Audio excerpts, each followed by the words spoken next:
Carta de Paulo aos Gálatas, no capítulo 5, a partir do verso 22 ao verso 25. Paulo está falando aqui no contexto geral sobre as obras da carne e o fruto do Espírito. Não são os frutos, é o fruto do Espírito. Eu vou destacar hoje o fruto do Espírito e quero falar com vocês a respeito de algo que eu separei aqui como os resultados que a palavra de Deus produz em nós quando nós a assimilamos, quando nós a entendemos, quando nós a praticamos. Então ela produz alguns resultados especiais. E esses resultados fazem que a nossa vida seja uma vida de desenvolvimento, uma vida de aperfeiçoamento, uma vida que amplia os seus horizontes. Porque o Deus poderoso da criação decide fazer em nós e através de nós algo especial.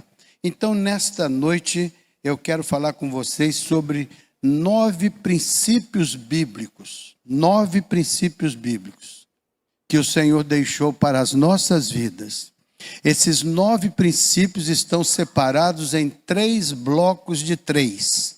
Então, 9 princípios para você alavancar a sua vida para uma etapa muito grandiosa que Deus vai te conceder. Então, 9 princípios que estão segmentados em 3 blocos. E nós vamos então ler o texto e depois vamos desenvolver. Quero que vocês conheçam esses 9 princípios. Se vocês aplicarem esses 9 princípios em suas vidas, eu digo que vocês vão alcançar um ponto de equilíbrio bíblico, espiritual, que vocês vão se sentir seguros, estáveis. Em segundo lugar, quero dizer que vocês, se aplicarem esses princípios, vocês vão melhorar bastante a sua autoestima. Vocês vão se sentir bem especiais aos olhos de Deus. E Deus vai ser muito presente na sua experiência pessoal.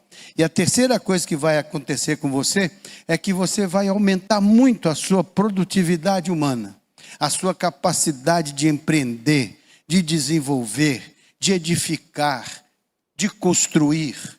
Então eu quero que esses princípios produzam em você um ponto de equilíbrio.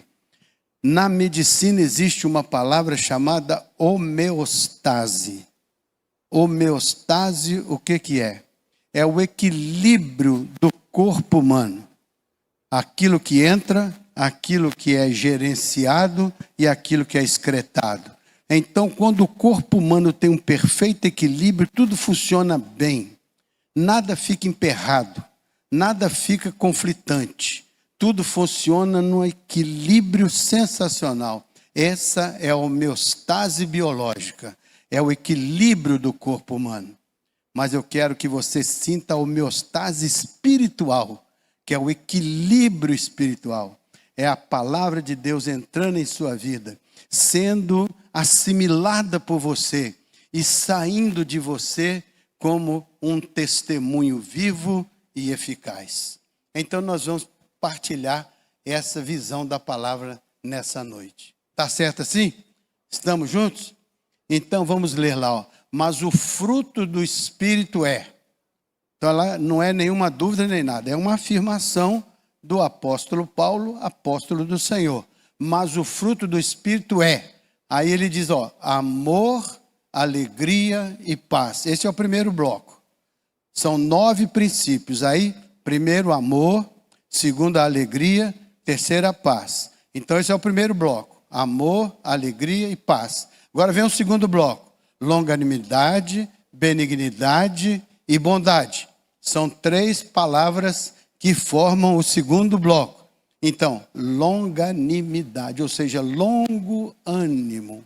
Uma animação contínua, longa, uma capacidade de estender, de distensão, de levar avante, de manter-se numa caminhada.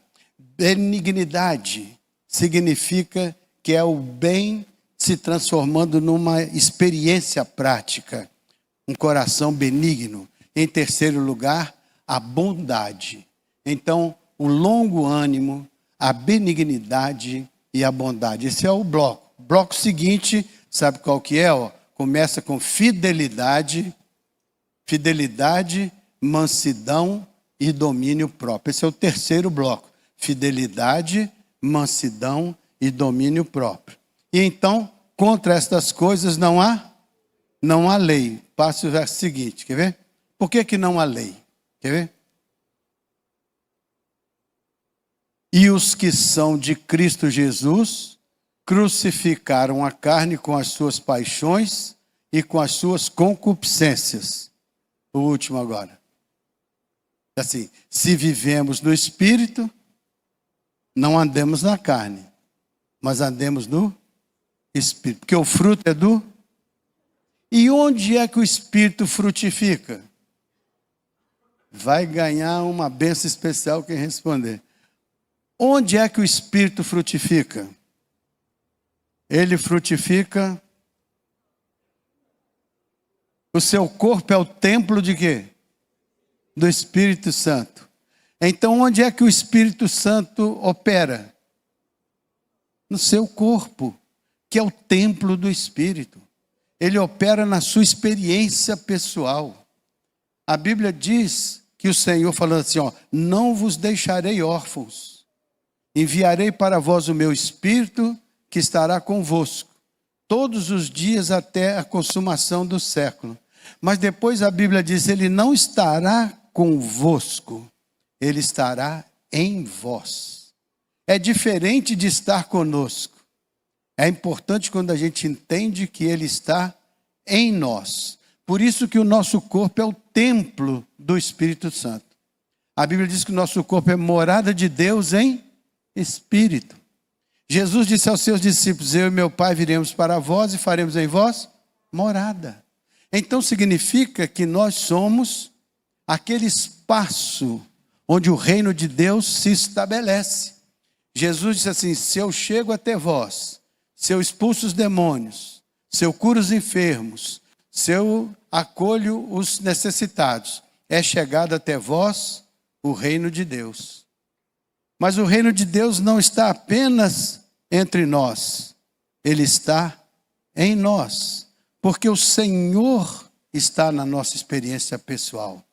Mas ele não somente está em nós, ele se manifesta no mundo através de nós. Por isso que a Bíblia diz, assim como o Pai me enviou, eu vos envio a vós. Do mesmo jeito que o Pai operou sobre o Filho opera sobre nós, para que se cumpra na terra o propósito de Deus, que é levar a sua palavra até os confins da terra.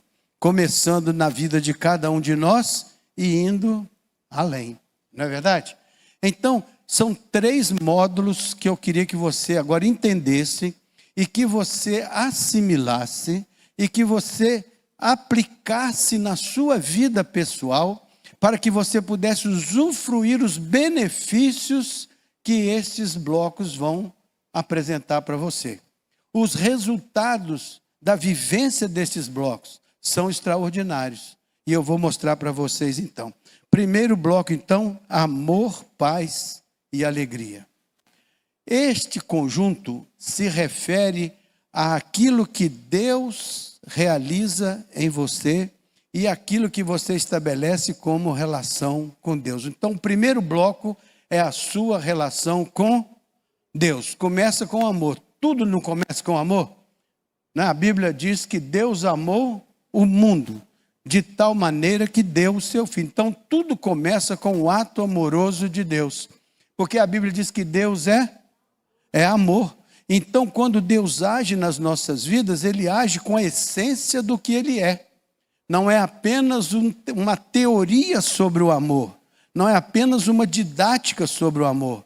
Mas é a encarnação do amor. E quando Deus opera na nossa vida, entra na nossa intimidade, transforma o nosso corpo no templo do seu Espírito, então esse elemento de amor vem acontecer dentro dos nossos corações. Você lembra aquela passagem que diz assim: o amor de Deus está derramado em nossos corações pelo Espírito Santo que nos foi outorgado. Então o amor de Deus vem para a nossa experiência, porque o Espírito de Deus é que o derrama dentro de nós. Então faz a nossa vida ser tocada pelo amor de Deus. Por isso que a Bíblia diz que todo aquele que nele crê não pereça, porque o amor salvador de Deus chegou até nós. A Bíblia diz: eu vim para que tenham vida e a tenham em abundância. Eu vim buscar e salvar o que se havia perdido. Então a palavra de Deus está dizendo que o amor de Deus se interessa por nós ao ponto de nos resgatar, de nos trazer a comunhão com Ele e ao ponto de estabelecer dentro da nossa experiência a sua morada, a sua habitação. Por isso que nós somos o templo do Espírito Santo. Por isso que Paulo disse uma vez: meus irmãos, quero que vocês tragam os seus corpos ao altar do Senhor. Quero que vocês apresentem as suas vidas, os seus corpos no altar do Senhor, como um sacrifício vivo, santo e agradável a Deus. Isto é o seu culto racional. E não vos conformeis com a mundanidade deste mundo, mas transformai-vos pela renovação da vossa mente. Para quê? Para que experimenteis a vontade de Deus, que é boa, perfeita e agradável. Então Paulo diz que eu tenho que trazer a minha vida ao altar de Deus. Se eu quero toda essa maravilha dentro da minha vida, eu tenho que trazer a minha vida ao altar de Deus e tenho que colocá-la nas mãos do Senhor, entregá-la nas mãos do Senhor como um sacrifício vivo, santo e agradável a Deus, cheiro suave ao Senhor. Então minha vida tem que ser apresentada ao Senhor como algo que seja agradável aos olhos do Senhor, como algo que seja uma expressão de culto aos olhos do Senhor. Eu tenho que apresentar-me na presença do Senhor para dar ao Senhor o meu corpo como uma espécie de ambiência onde Ele possa estabelecer a sua presença. Então a vida de cada um de nós carrega no dia a dia a presença do Senhor nosso Deus. Por isso que é muito importante essa consciência, porque quando a gente vai caminhando pela vida, a gente vai pensando: a palavra de Deus diz que o Espírito do Senhor. Então meu pensamento começa a fazer uma seleção dos caminhos que eu escolho, das decisões que eu tomo, das atitudes que eu pratico, e aí eu começo a purificar a minha vida da vã maneira de viver, porque agora estou conduzido pela palavra de Deus, liderado pelo Espírito do Senhor, que me conduz em toda a verdade. Então Ele me capacita. Por exemplo, a Bíblia fala de pelo menos 4 tipos de amor, aliás fala de 3, um existe no contexto dos gregos, mas não está na Bíblia. Para explicar o amor. Então eu queria falar um pouquinho com vocês sobre isso. Ela tem 4 palavras, os gregos tinham 4 palavras e a Bíblia usou 3. A primeira palavra é eros, que os gregos usavam para uma relação erótica. É o erotismo, é a parte sexual do amor. Então existe a palavra, ela não está na Escritura. Mas existe outra palavra, que é filia ou filéu, dependendo do tempo do verbo. Mas esta palavra significa amigo, philos, amigo. Tanto que quando junta essa palavra filia com sofia, que é sabedoria, dá filia sofia. Daí a palavra filosofia, que é o amigo da sabedoria. Então este é o amigo do conhecimento, é a amizade do entendimento, do bom senso, da diplomacia. Mas tem um outro tipo de palavra que é estorge. Essa palavra significa aquele amor que a mãe sente pelo filho e o filho sente pela mãe. É o amor paternal, é o amor filial. É a beleza da ternura da mãe que amamenta o seu filho com um amor tão grande, porque ela quer vê-lo prosperar, progredir, ela se dá. Então esse amor é um amor muito especial ele é um amor muito companheiro, muito amigo, muito familiar. Os gregos usavam essa palavra para esse tipo de amor. Mas tem uma palavra especial na Bíblia que é ágape, ou agapau. Significa aquele amor que é capaz de renunciar-se a si mesmo em favor do objeto amado. É quando Deus nos amou de tal maneira que deu. A palavra lá no original é ágape. Significa uma dádiva, uma entrega incondicional.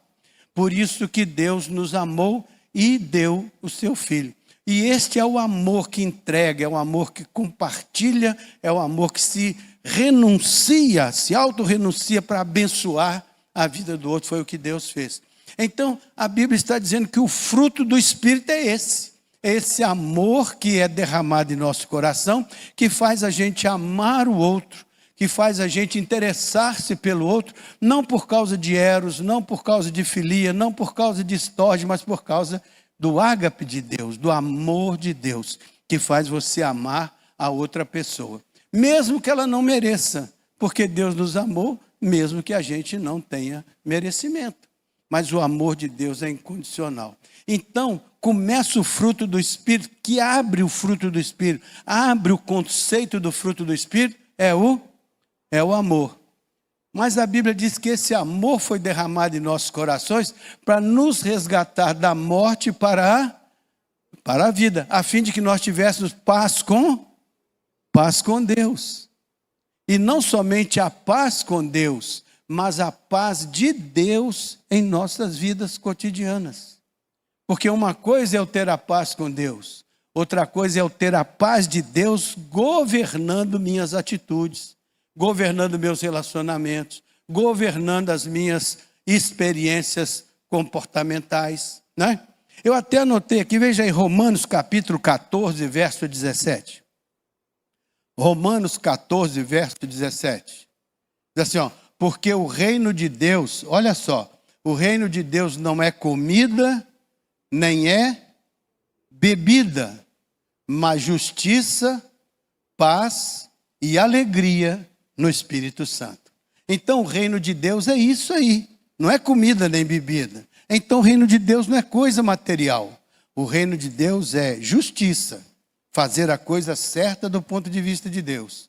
Paz, que é você vai dormir tranquilo, vai colocar sua cabeça no travesseiro, você vai ter uma noite de sono e você vai sentir que o Espírito do Senhor está sobre você e que você pode descansar em paz, porque o Senhor está com seus santos anjos ao seu redor, fazendo com que sua vida seja protegida. E alegria, qual que é a nossa força? Como é que a gente adquire força? A alegria do Senhor é a nossa força. Então é o amor de Deus com essa dimensão total, é a paz de Deus com essa, a paz de Deus que excede todo entendimento, guardará os vossos corações e mentes. É a paz que traz essa segurança de ter uma mente organizada com o amor de Deus, com a paz de Deus. Por isso que a Bíblia diz agora, nenhuma condenação há para quem está em Cristo Jesus, que não vive mais segundo a carne, como nós lemos lá, mas segundo o Espírito, que é o fruto que produz na nossa vida e no nosso coração. Então esse bloco primeiro, ele ajeita a sua vida com Deus. O amor de Deus te alcança, a paz de Deus enche a sua mente e o seu coração. Por isso que não diz, quero saudar os irmãos com a paz do Senhor. Quando essa paz é verdadeira na nossa mente, no nosso coração, significa que nós já estamos compartilhando porque ela é verdadeira em nós. O risco é a gente dizer isso sem entender o conteúdo. O risco é a gente dizer isso como fosse uma repetição. O risco é a gente não entender a preciosidade dessa saudação. A paz de Deus, que excede todo entendimento, esteja sobre a vida do irmão. E é assim que a paz de Deus vai sendo compartilhada. Então, nesse sentido, esse primeiro bloco é para ajustar sua vida com as coisas de Deus. Para você ter a força do Senhor presente na sua vida.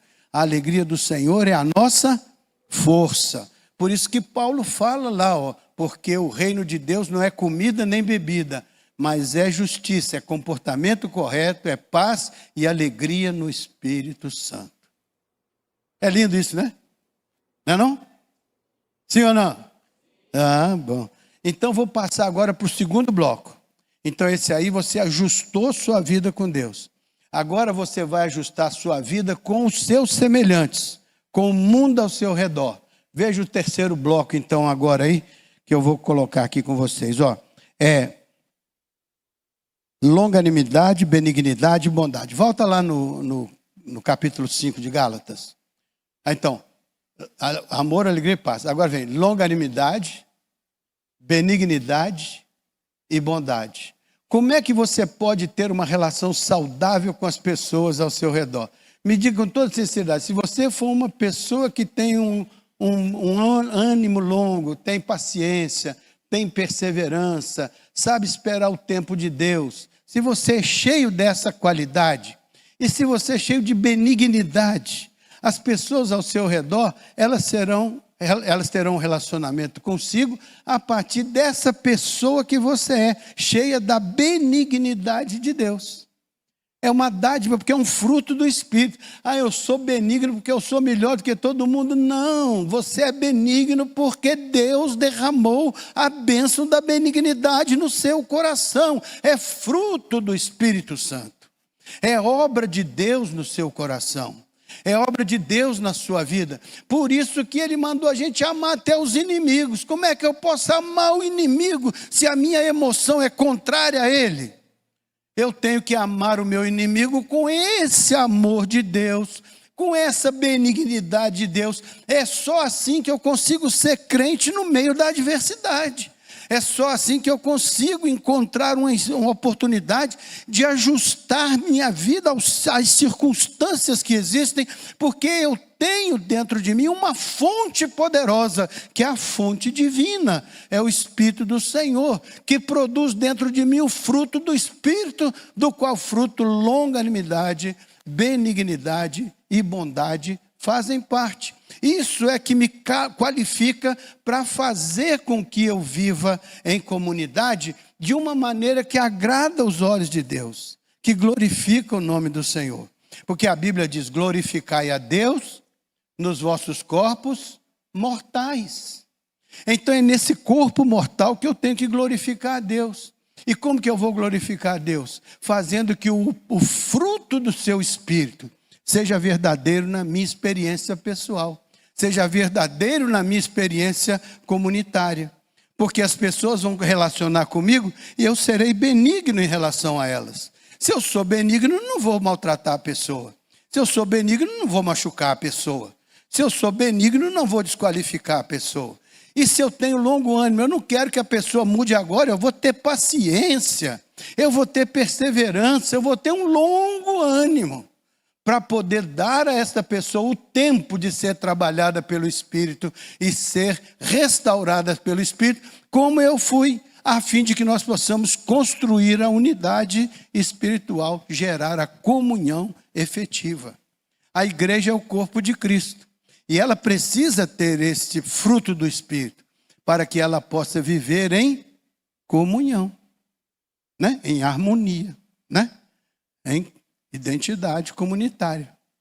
Pois bem, e aí eu ainda preciso ter a bondade.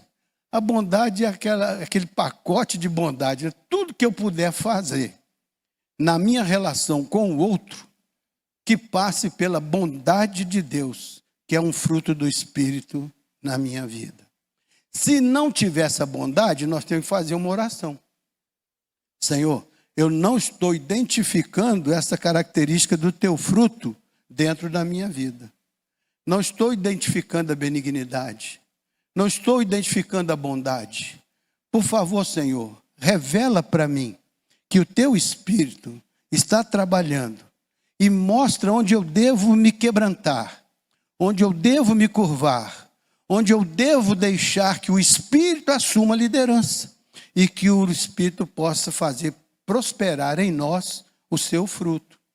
Isso é na família, isso é no casamento, isso é no local de trabalho, em todo lugar.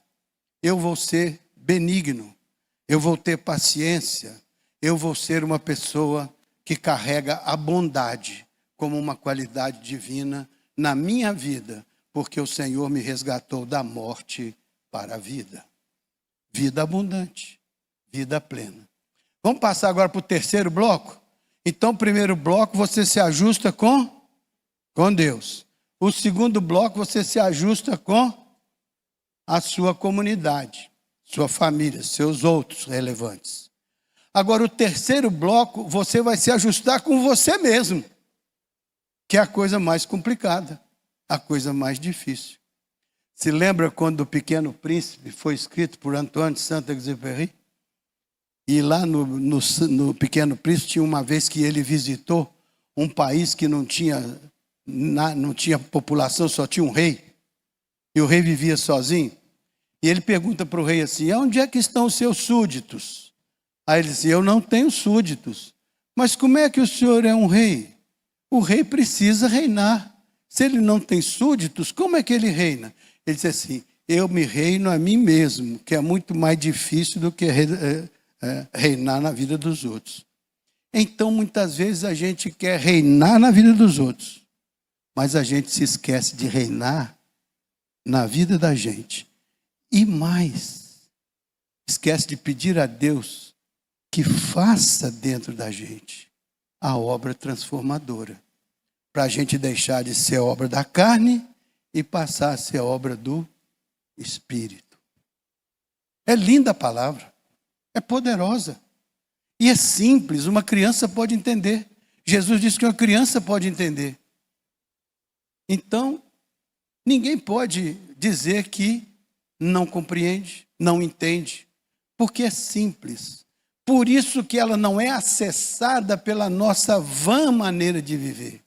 Parece loucura para os que se perdem, mas ela é o poder de Deus para os que se salvam. Então a palavra é muito poderosa, porque ela chega na nossa vida como um recurso divino.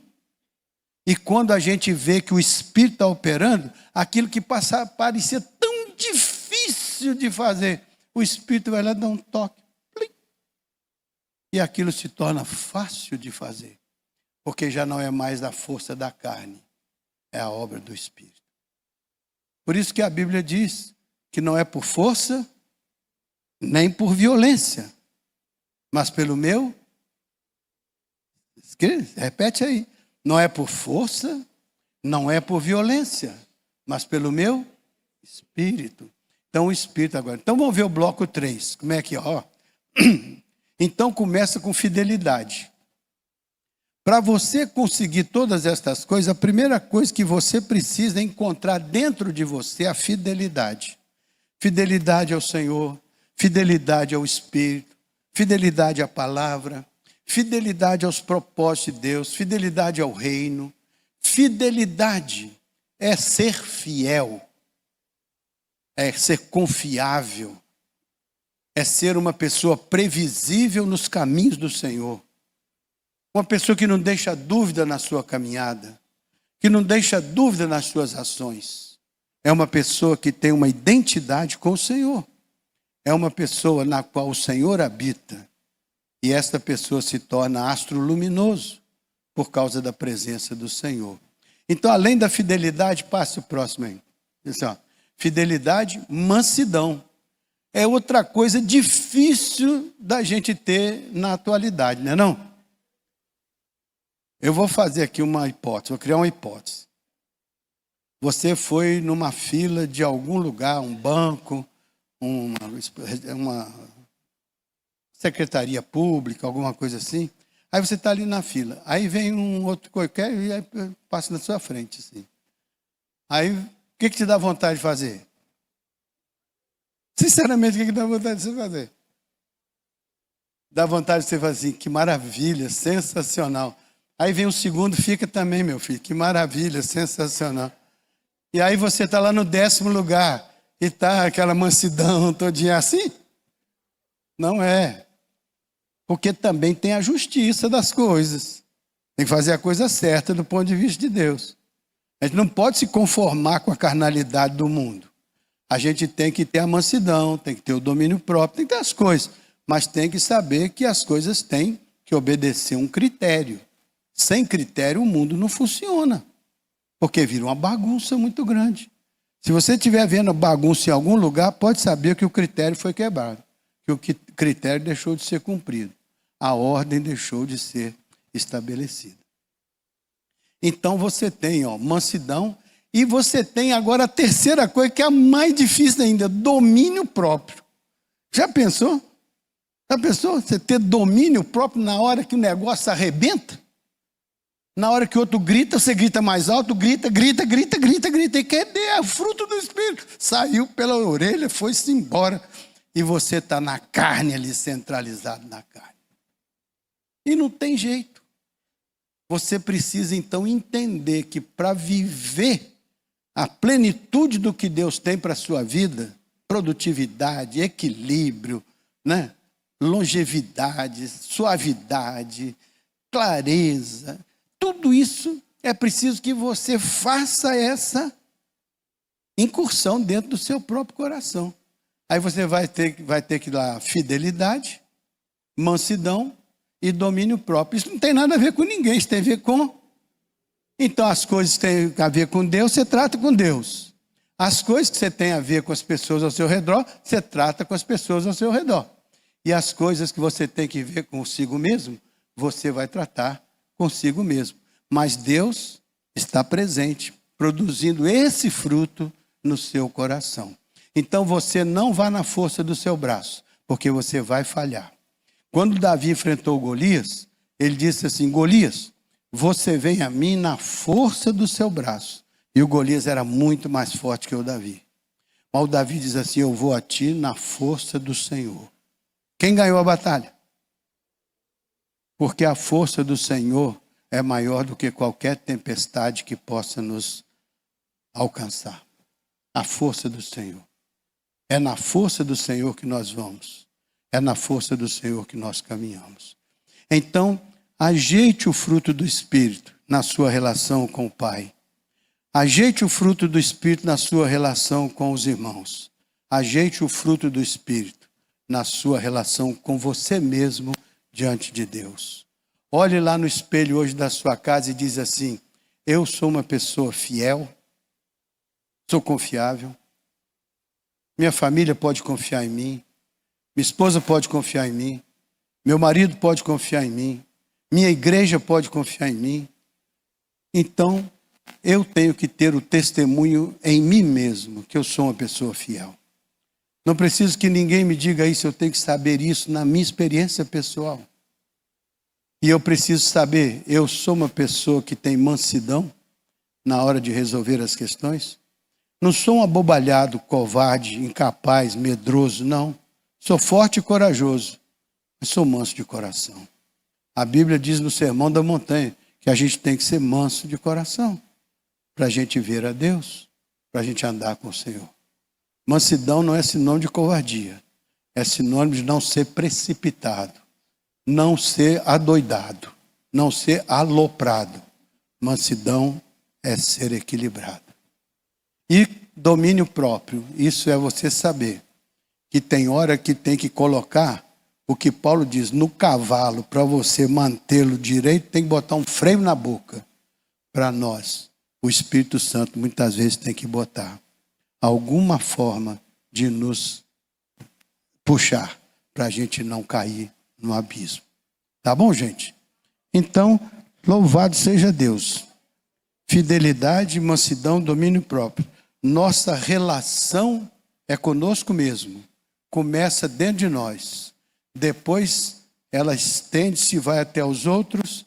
E depois ela glorifica a Deus no nosso corpo mortal. Isso que o fruto do Espírito quer fazer na sua vida. Você aceita? Aceita mesmo? Rapaz, é difícil. Eu digo que é um desafio. Agora, o que acontece no final da vida? Depois que você aceita isso, depois que você vivencia isso, a Bíblia diz que você vai encontrar um ponto de equilíbrio na sua vida. A Bíblia diz que você vai encontrar uma autoestima como você nunca imaginou antes. Você será respeitado, será amado, será uma pessoa de bom senso, Será uma pessoa que ajudará a resolver conflitos e não criar conflitos. Será uma pessoa do bem. E em terceiro lugar, sua produtividade vai escalar. Porque você vai ter, no lugar daquelas situações que te estressam, você vai ter uma paz que excede todo entendimento.